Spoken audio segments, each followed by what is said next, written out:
今日同大家分享下我嘅工作台喺2022年而家嘅 setup。電腦方面其實我而家係夠用嘅，不過仲有好多周邊嘢其實我係好想升級嘅。不過就分享住我而家有嘅嘢先啦。喺狹窄嘅居住環境當中呢，我盡量都想喺張書台度擺少啲嘢，令到個人冇咁煩啊。希望做嘢嘅時候可以心情舒暢少少。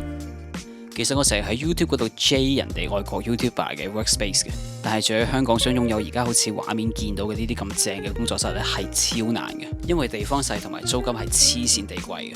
根據呢篇報道所講啊，如果你要喺世界各地揾一個2房嘅單位咧，香港嘅租金係全世界最貴嘅，貴過紐約，貴過三藩市。呢啲第一名真係冇咩好驕傲，除非你超有錢啦。咁呢啲所謂嘅土地問題其實都唔係問題嚟嘅。同大家回顧下我第一張工作台啦，嗰陣時仲讀緊演藝學院嘅，咁就係一個 MacBook 同埋一張實惠嘅摺台。喺09年左右，經過一個朋友介紹咧，用一個驚人地平嘅價錢買咗部06年嘅 Mac Pro 同埋 Cinema Display。之後嗰幾年我都好滿意、好開心地用呢一部 Mac Pro 嘅。之後13年左右就轉咗行 SSD 嘅 iMac 啦。嗰幾年我個人係最混亂，所以張台都係最亂、最多雜物嘅。到咗17年左右就開始去旅行拍 YouTube 片啦。咁嗰陣時就希望有一部手提電腦可以帶住周圍去。之後就入手咗呢部17年嘅15寸 MacBook Pro。除咗用佢嚟剪片之外，音樂部分嘅嘢咧都擺晒喺佢身上噶啦。咁所以當時呢一部係我嘅主力機嚟嘅。整音樂就用 Logic Pro 啦，咁整片就係 Final Cut Pro 嘅。咁4個插口裏邊，其中一個就係插電源啦，另外一個咧就係插咗個 MIDI keyboard。整音樂會用到嘅 Sound Library 咧，我就係放喺呢啲 external SSD 嗰度嘅。所以其餘嗰2個窿咧都係長時間俾我插滿咗呢啲 external drive 嘅。咁如果要錄下吉他，有陣時錄下人聲嘅話咧，咁就要插 audio interface 啦，咁就可能要用到 USB-C 盒啦。咁其實我係好唔中意用呢樣嘢嘅。咁呢部17年嘅 MacBook Pro 咧，其實我到而家都有用佢嚟做音樂嘅，剪 HD 片佢都還可以，但係 4K 咧就唔得啦，佢會好辛苦。所以喺2021年咧就入手咗呢部14寸嘅 M1 Pro MacBook Pro。而家我用呢部機主要係用嚟剪片嘅，將整影片同埋整音樂呢2大工作咧分喺2部電腦嗰度獨立去做，所有嘢都係靠晒呢2部機噶啦。但由於長期對住個電腦 mon 啦，同埋個人越嚟越老啊，視力越嚟越差，所以對眼咧就越控越埋。其實買咗新14寸 MacBook Pro 之後咧，呢個情況係改善咗少少嘅，因為佢嗰個 mon 咧係比舊 MacBook 咧好睇好多嘅，所有字粒同線條已經係實淨咗好多，已經睇得冇咁辛苦啦。但係始終用一個14或者15寸嘅熒幕咧，你係好難挨後個人咧，等隻眼同個 mon 有一個適當嘅距離之下，仍然可以睇清楚所有 detail。所以我成日不自覺地縮起個膊頭，再控個頭埋去個熒幕度。所以呢幾年其實我一直都好想買個新 mon 嘅。我自己對熒幕嘅要求咧就係希望佢有最少27寸啦，最少要有 4K 啦，希望外形簡潔啦，但係我買唔起蘋果嘅 Pro Display XDR 嘅，所以我最近入手咗呢個 Studio Display。喺我分享使用感受之前呢，我哋睇一睇個開箱先。蘋果呢幾年嘅包裝咧都會講環保，咁所以我估呢句說話嘅意思咧就係呢個盒所用嘅木纖維咧100% 都係嚟自蘋果自己管理嘅樹林。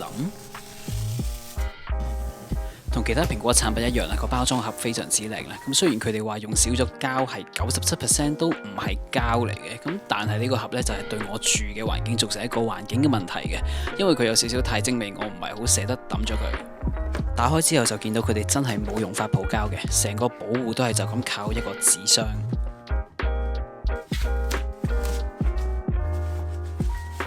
我估佢哋用得最多膠嗰個位就係呢一塊 mon 貼。unbox 完之後，你就會見到佢嘅真身啦。咁真係好靚、好靚、好簡潔、好乾淨。呢個 Studio Display 係冇火牛嘅，成個火牛嘅位置咧就收埋咗喺個 mon 入邊嘅。同埋佢有樣嘢好怪嘅，就係嗰個電源線咧，佢係唔希望用家自己掹佢出嚟嘅。我手上呢個係最基本嘅款式嚟嘅，我就冇加到錢去換 Nano Texture 嘅玻璃啦，亦都冇加3000蚊去升級，令到個 mon 可以上下調節高度。佢有3個 USB ports 啦，亦都有一個 Thunderbolt 3。喺熒幕嘅上下咧都有好多窿窿係用嚟散熱嘅。咁其實最初我係唔係好明白點解佢要咁樣做。仲有一條唔係好長嘅 Thunderbolt 線，2個黑色蘋果 logo 嘅貼紙。咁佢個包裝咧有嘅嘢就大概係咁啦。成個 Studio Display 咧一個掣都冇嘅，咁要打開佢咧就需要駁電腦啦。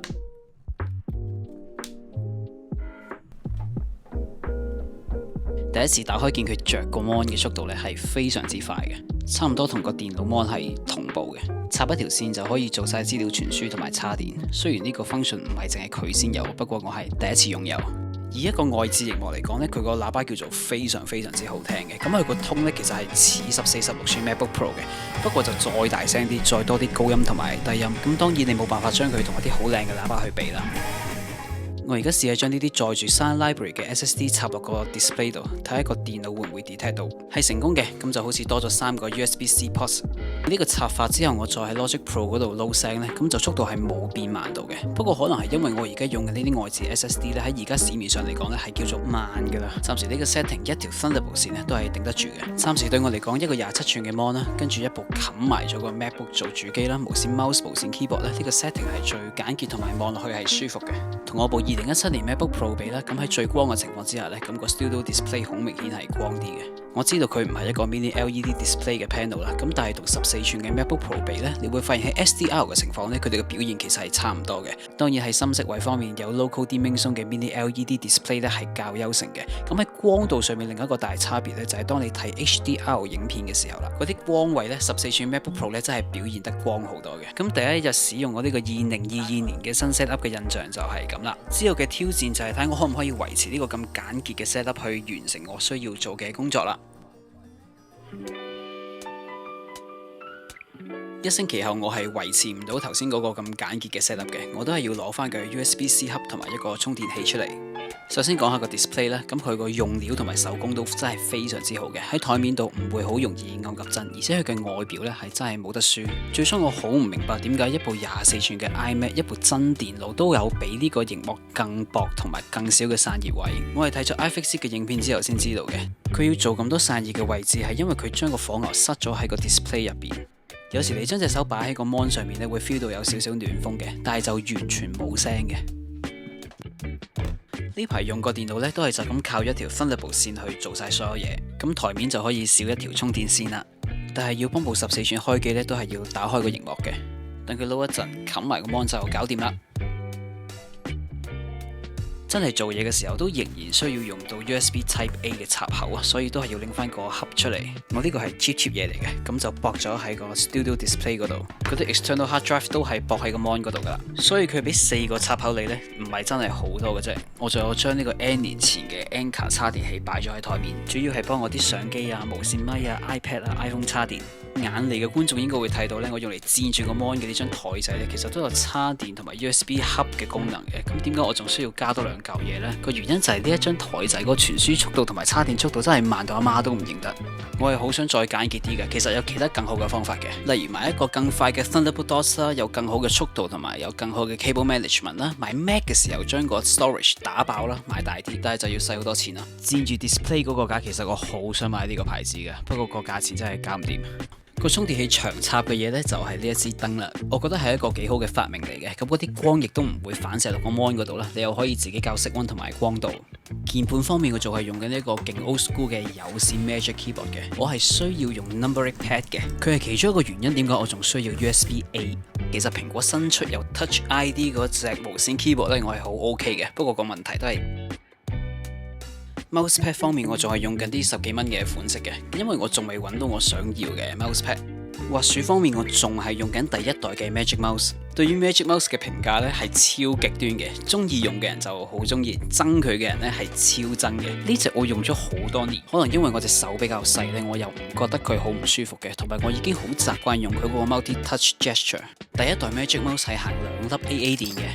但由於我成日喺熄電腦之後呢，係唔記得熄隻 Magic Mouse 嘅，所以大概2-3個禮拜呢，我就要換一次電噶啦，係有啲唔方便嘅。對比起第二代嘅 Magic Mouse 呢，我個人係比較中意第一代多啲嘅。雖然望落個樣係差唔多，但係真係用起嚟呢，第一代好似係厚少少，同埋佢嗰個形狀呢係令我隻手舒服啲嘅。至於使用 Studio Display 呢，我覺得佢就係將我啲 Macs 呢就變成咗一個好似27寸 iMac 嘅使用感受。就算連我部 iPad Mini 6呢都係可以輕易地變成27寸啦。咁之前駁喺 Studio Display 嗰啲 keyboard 啊、mouse 啊、hard drive 呢，咁都係照樣一條線呢就可以喺我部 iPad Mini 6嗰度就用到噶啦。咁樣駁部 iPad 呢，理想地諗係可以變成一個工作站嘅。而且而家啲 iPad 呢個運算能力亦都係處理到一啲小複雜嘅影片嘅。咁當然真係認真做起嘢上嚟呢，用 macOS 仍然係較優勝嘅。希望 iPadOS 快啲有 Final Cut Pro。之後我哋就睇下佢有 Center Stage 嘅鏡頭啦，同埋佢內置咪嘅表現。咁用 Mac 嗰個 Photo Booth 拍視記嗰個質素就係咁啦。咁而家係用緊嗰個Mon 嘅內置咪嘅，咁個質素大家都會聽到啦。咁Photo Booth 係唔支援 Center Stage 嘅喎，原來。個熒幕絕對係夠光有餘㗎，咁但係如果你要製作真 HDR 真係 Dolby Vision 咧，咁就唔得嘅。